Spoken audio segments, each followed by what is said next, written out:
What if what Jim Caviezel revealed in tears about the Passion of the Christ was something that would forever change the way you see that film?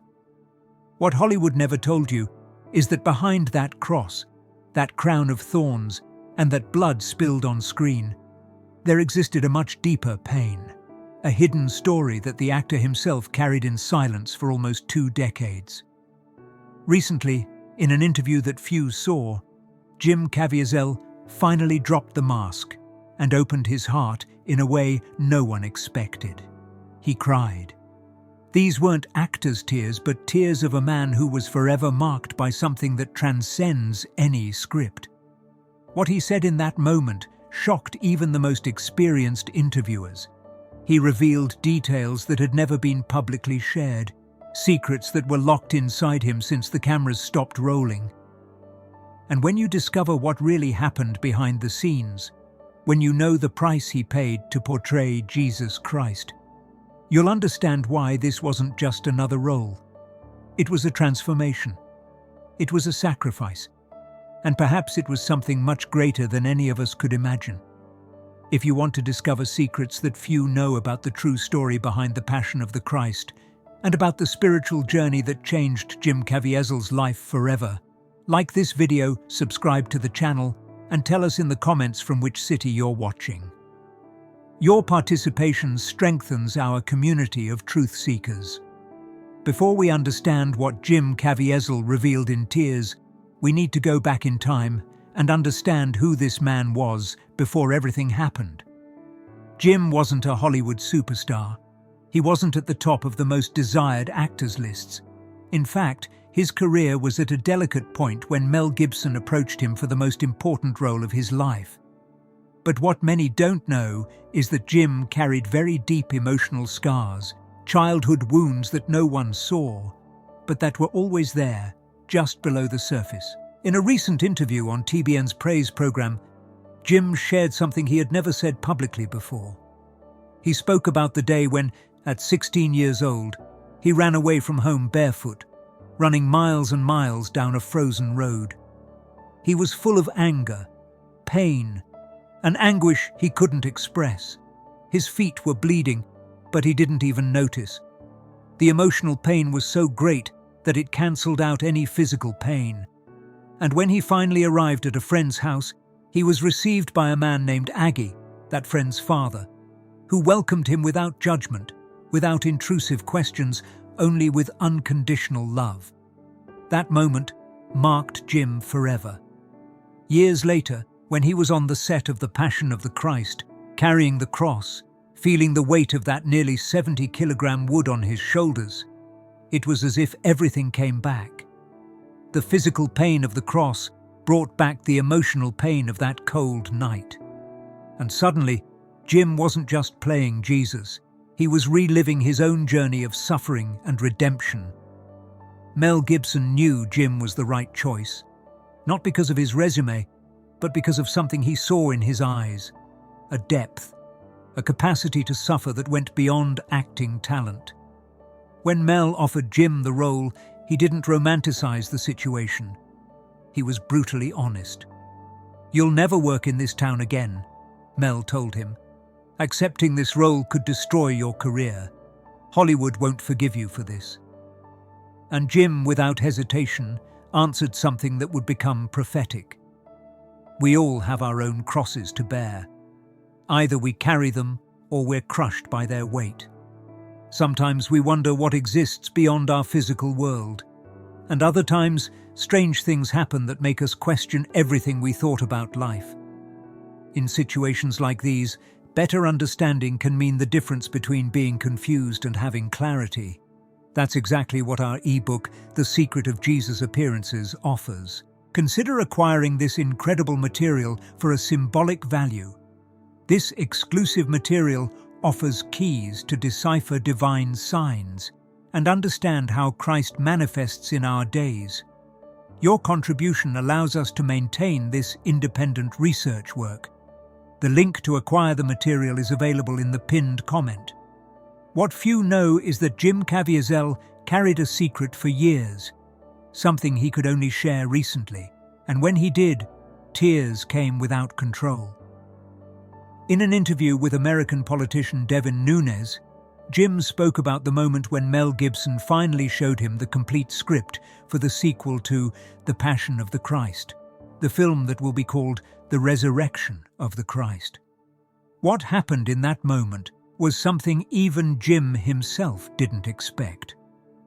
"Mel detailed all the scenes to me," Jim began to say, and his voice was already trembling. "And I fell to the ground crying." He literally fell to his knees and cried. These weren't tears of joy for getting an important role. These were tears of someone who understood the magnitude of what was about to happen again.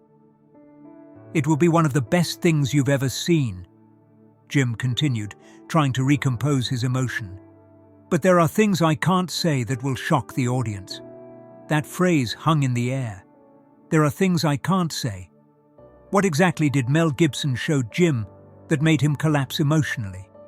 Sources close to the production, who requested anonymity, revealed that the sequel's script isn't just about Christ's physical resurrection.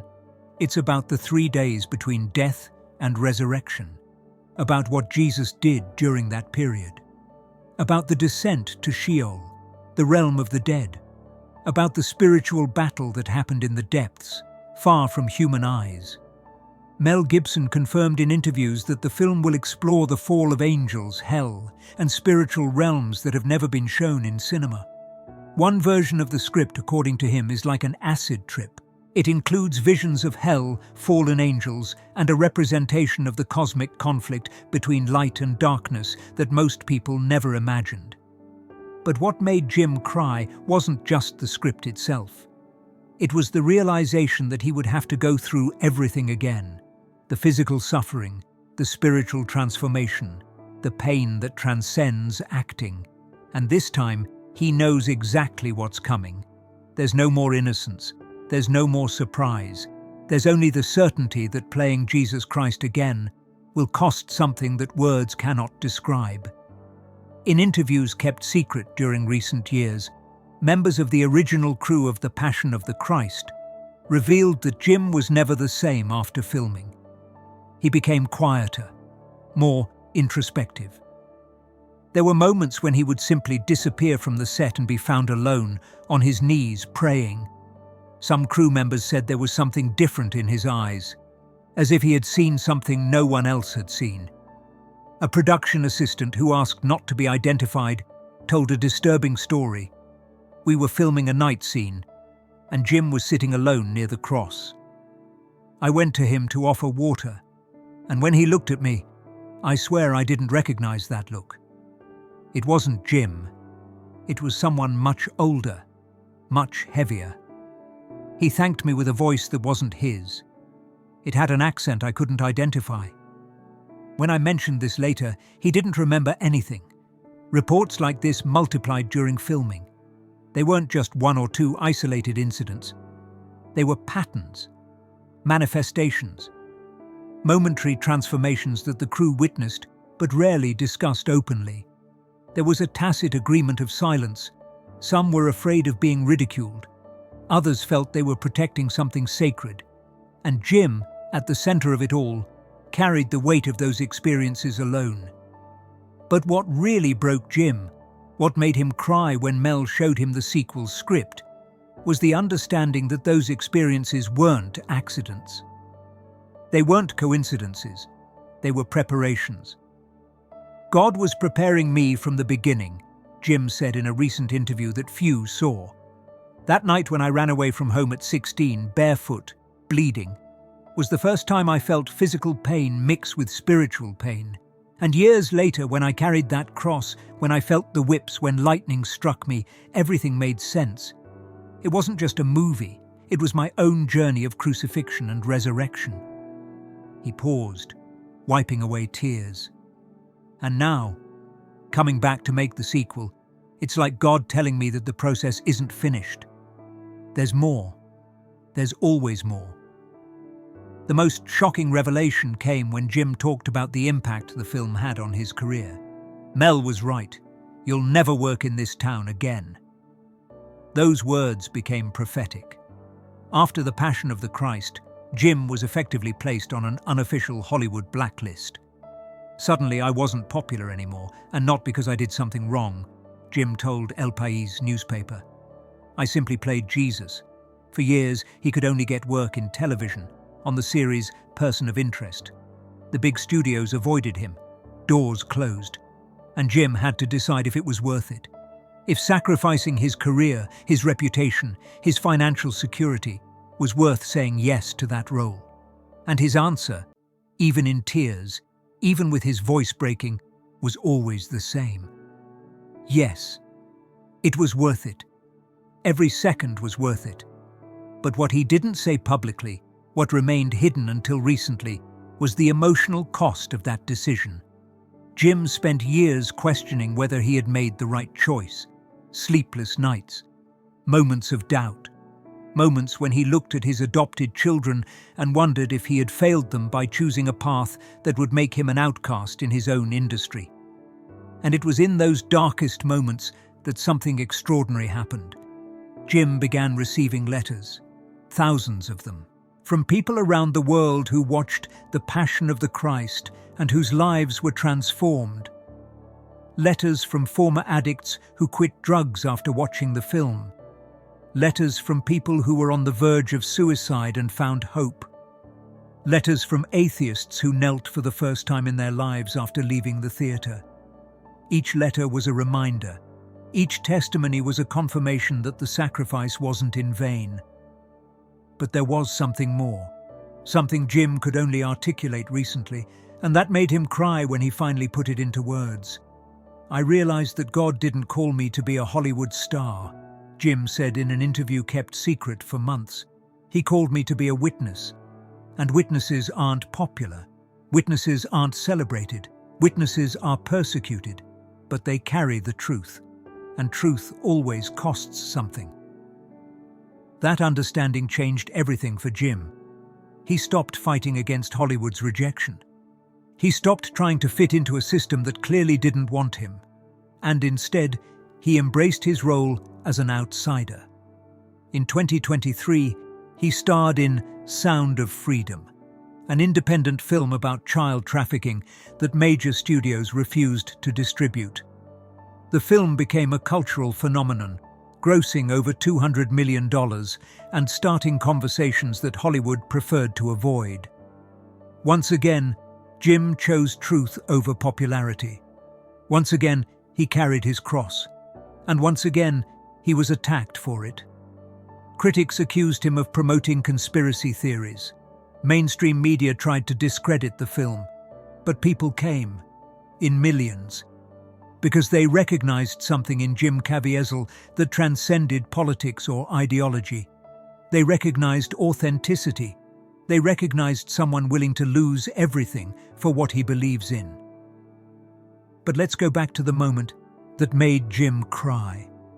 That moment with Mel Gibson, looking at the script for the resurrection of the Christ. What exactly was on those pages that broke a man who had already been struck by lightning, flogged and rejected by an entire industry? Sources close to the production revealed disturbing details. The script doesn't just show the resurrection, it shows the cost of that resurrection. The battle that happened in the invisible realm, the confrontation between Christ and the forces of darkness that tried to prevent him from returning. And Mel Gibson, known for not softening violence or horror, planned to show all of this in a way no Christian film has ever dared. There will be scenes in hell, scenes of the fall of angels, scenes that will explore theologies that most modern churches prefer not to discuss. And Jim Caviezel will have to embody all of it. But it's not just the content of the script that scared him. It's what he knows will happen during filming. He knows it won't just be acting. He knows something will happen again. Something he can't control, can't predict. But that inevitably happens when you try to tell this story with complete honesty. I'll have to go through everything again, Jim told a close friend in a conversation that recently leaked. The suffering, the manifestations, the things that don't make sense. And this time, I know it will be worse. Because we're not just showing the crucifixion, We're showing the victory over death, and if the crucifixion attracted so much spiritual opposition, imagine what will happen when we try to show the resurrection. Members of the original crew who were discreetly contacted to participate in the sequel reported having disturbing dreams after simply reading the script.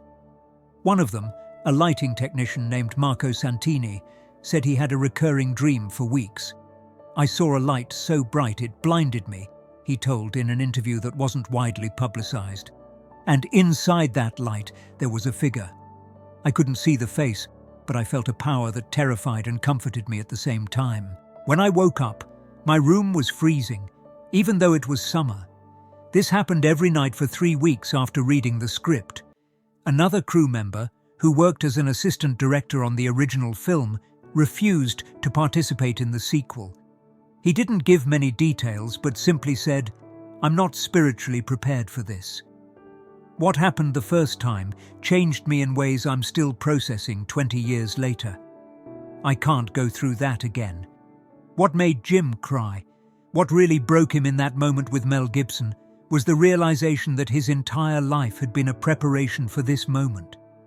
Every pain he suffered, every rejection, every night of doubt, everything was leading to this point. He's not just an actor playing Jesus for the second time. He's a man who has been molded, broken, rebuilt, and prepared to carry a message the world needs to hear, even if it costs him everything. Again, Jim Caviezel isn't just returning to play Jesus Christ. He's returning as a completely different man from the one who accepted the role for the first time in 2003. 20 years have passed. His body has aged. His face carries wrinkles that weren't there before. But his eyes, those eyes that Mel Gibson saw for the first time and knew he was facing the right man, those eyes now carry something much deeper. They carry the wisdom of someone who paid the price. The production of The Passion of the Christ. The resurrection officially began in August 2025, with filming in Italy, Israel, and Morocco. And from day one, strange reports began to circulate. Not through official media channels, but through crew whispers, discreet social media posts quickly deleted, and leaked conversations from closed groups. During one of the resurrection scenes, filmed in an exact replica of a first-century tomb built especially for the production, something happened that made even the most skeptical crew members question their understanding of reality. The scene required Jim, wrapped in burial shrouds, to rise dramatically as light flooded the tomb. Cameras were positioned, lights were adjusted, everything was technically perfect. But when Mel Gibson yelled action, all the artificial lights went out simultaneously. The technical crew ran to check the generators. Everything was working perfectly. There was no reason for the failure. But then something extraordinary happened. The interior of the tomb began to glow with a light that didn't come from any identifiable source. It was a diffuse golden light that seemed to emanate from the stone walls themselves. And Jim, still lying in the shrouds, was bathed in that impossible luminosity. The cameras kept rolling. The operators, paralyzed by shock and professional instinct, maintained focus. The entire scene was captured.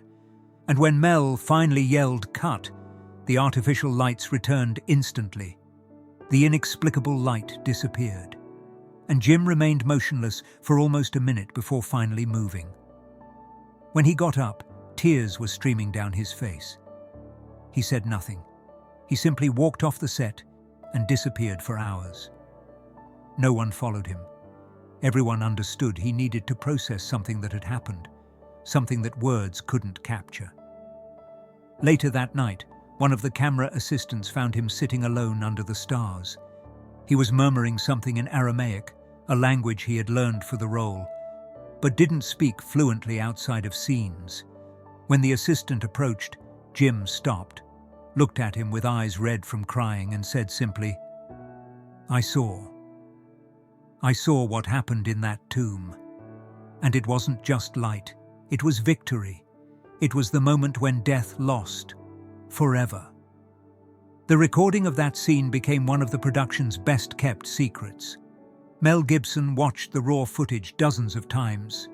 In a leaked conversation with his cinematographer, he was heard saying, "I don't know how I'm going to edit this. It's too beautiful. It's too real. People will think we did special effects, but we didn't. That light was there. We all saw it. And now it's recorded forever.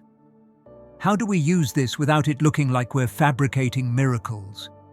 Mel's dilemma is profound. He has in his hands something that transcends cinema, something that can be interpreted as evidence of divine intervention, but also something that can be ridiculed, dismissed as an editing trick or digital manipulation.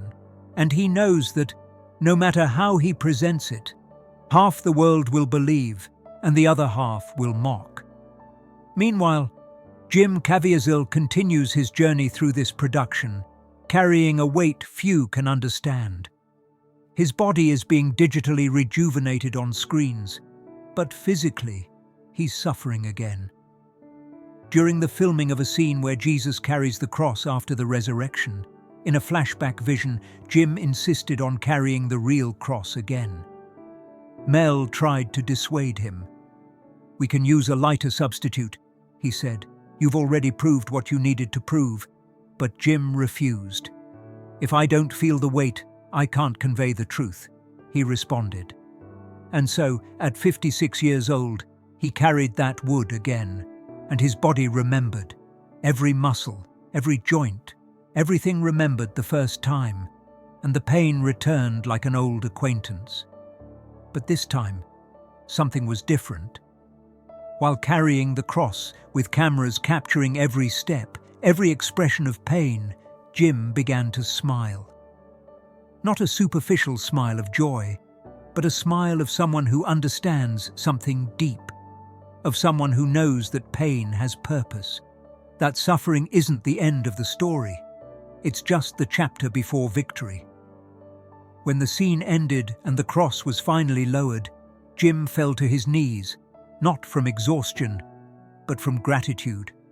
He whispered something that only those closest heard. "Thank you for letting me carry this again. Thank you for reminding me that resurrection only has meaning because of the cross. One doesn't exist without the other." That moment captured the essence of the entire production. This film isn't just about Jesus rising from the dead, it's about what that resurrection means, its cost, the battle that preceded it, and the transformation it makes possible for all who choose to believe. Jim Caviezel knows this will be his last role as Jesus Christ. His body couldn't withstand a third time. His soul perhaps couldn't either. But he's at peace with that. In one of the rare interviews he gave during production, he said something that sums up his entire journey. "When I accepted this role for the first time, I thought I was playing Jesus. But over the years, I realized that Jesus was playing me, using my life, my suffering, my journey to tell his story. And now, coming back to make the sequel, I'm not trying to prove anything. I'm not trying to resurrect my career or gain Hollywood's approval. I'm just saying yes again, just as I said 20 years ago. Yes to suffering. Yes to transformation. Yes to being used as an instrument, even if it breaks me completely. And it's that yes that has echoed through every day of filming, through every impossible scene, through every inexplicable manifestation. Jim Caviezel isn't just acting, he's witnessing. And his witness is costing everything again. But perhaps the most disturbing aspect of this entire production is what happened to those who simply watched the filming. Set visitors, studio executives, carefully selected journalists, all reported experiences that left them shaken. An executive from Lionsgate, the studio distributing the film, visited the set during the filming of a crucial scene in Hell. He arrived skeptical, concerned only with budgets and schedules. But after witnessing the scene, he asked to leave immediately. Hours later, in his hotel, he called Mel Gibson and said something that left the director silent. "I don't know what you're doing there, but this isn't just cinema. I felt something I don't want to feel again." You're messing with forces I don't understand, and frankly, they scare me. One of the most notable cases is that of a camera operator named Alessandro Ferretti, who identified as agnostic before production. During the filming of a particularly intense scene, where Jesus confronts demons in the realm of the dead, Alessandro began to feel a chest pain so severe he thought he was having a heart attack. Medical staff was called.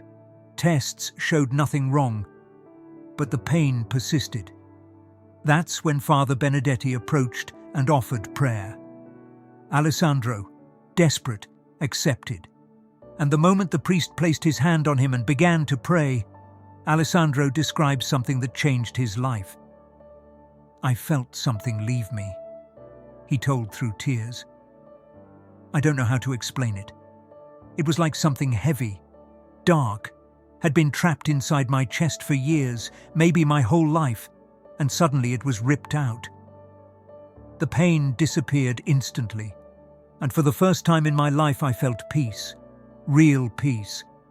Alessandro now goes to Mass daily. He began studying Catholicism, and when asked about his conversion, he's direct. "You can't witness what we're witnessing here and remain the same.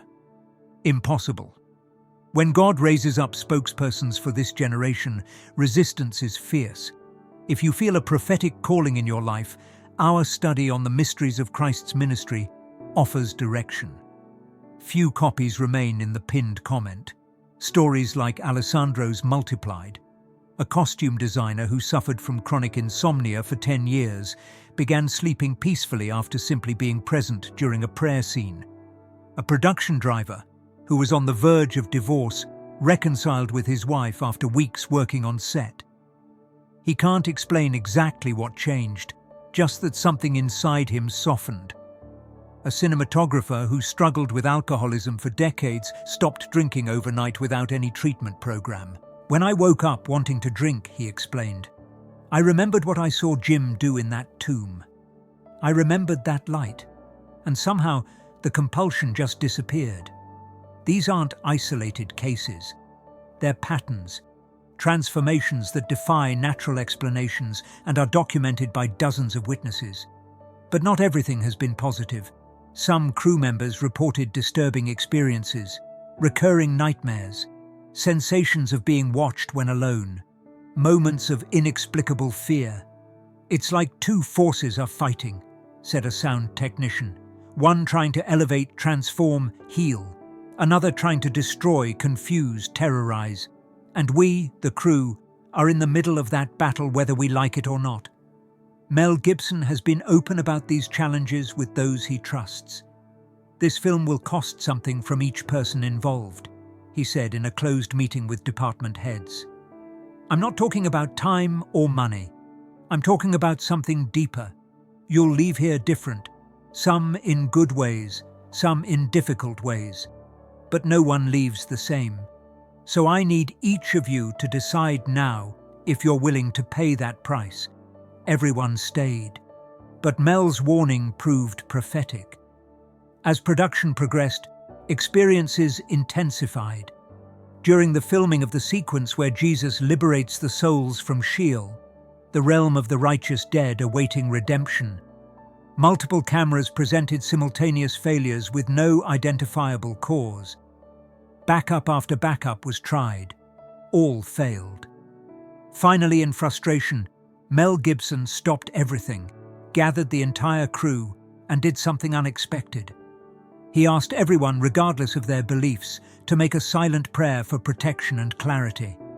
Atheists, agnostics, Catholics, some Jews on the crew, all stood in silence for 5 minutes. And when the cameras were turned on again, they worked perfectly. They didn't just work, they captured some of the most impressive images of the entire production. The resulting scene, according to those who saw it, is breathtaking. Jim Caviezel, as the resurrected Christ, entering Sheol. Souls represented by carefully selected extras waiting for millennia, and then the moment of liberation. Jim extending his hands, light exploding, invisible chains breaking, and on the face of each extra, real tears. because something happened during that scene that transcended acting. Many of the extras, who were local actors hired without deep knowledge of the project, reported feeling something indescribable. "I didn't know exactly what I was doing," said a woman who played one of the liberated souls. "They told me to act like I'd been trapped for a long time and suddenly was free. But when Jim approached with that light behind him, I wasn't acting anymore. I really felt like shackles I didn't even know I wore were being removed. I cried for hours after that scene, tears of relief for something I don't even understand."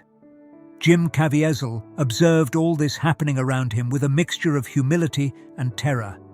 He knows it's not him doing these things. He's just the vessel. But being a vessel for something so powerful comes with a weight few can understand.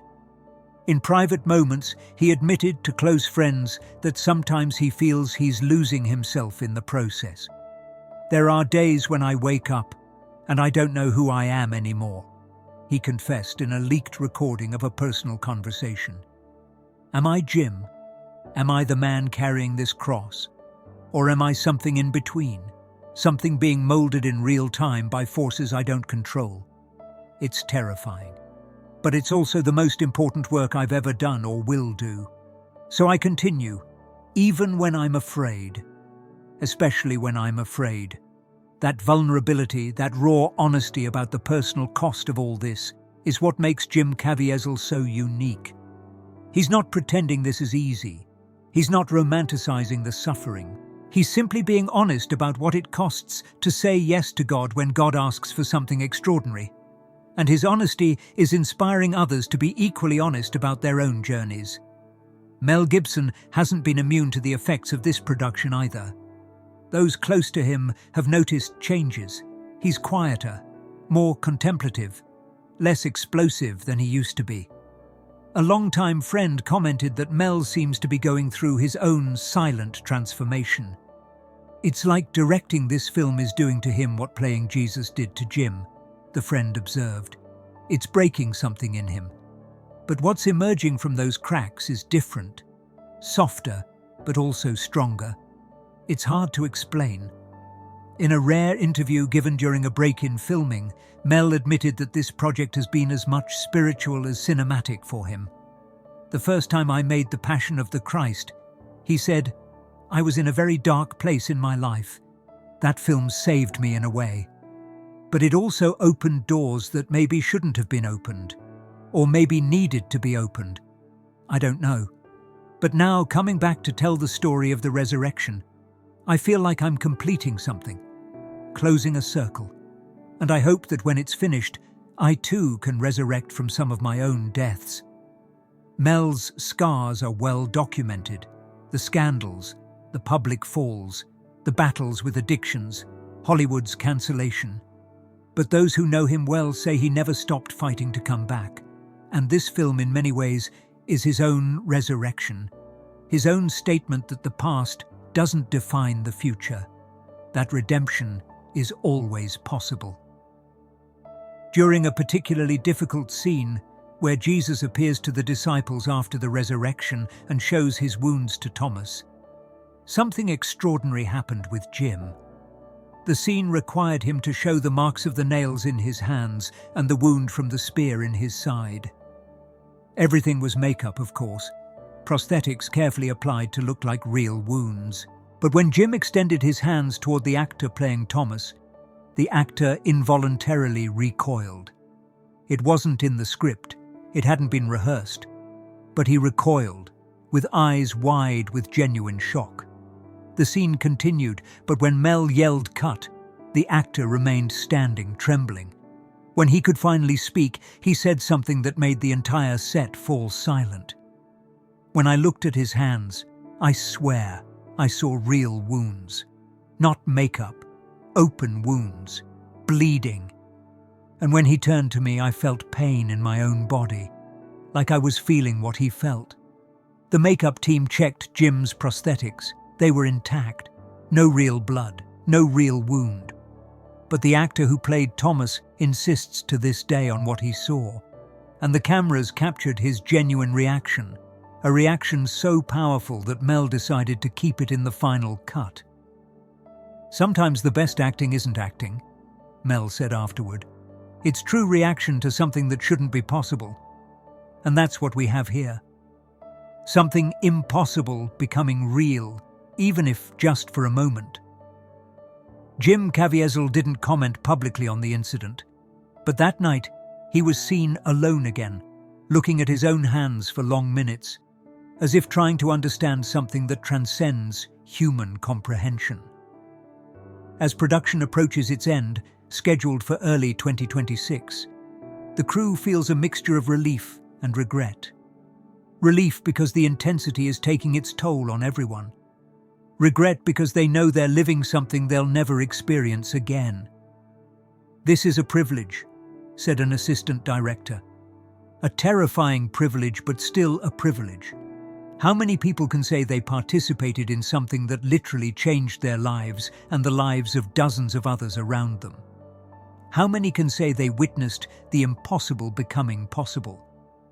Jim Caviezel has already publicly announced that this will be his last role as Jesus. His body can't take anymore. His spirit, though strengthened, also needs rest. But he made a promise. He promised he'll do everything in his power to ensure this film is seen by as many people as possible. "Not for personal glory," he clarified, "but because I believe there's a message in this film that the world desperately needs to hear. The message that no matter how dark the night, no matter how deep the death, resurrection is always possible. Always. For everyone."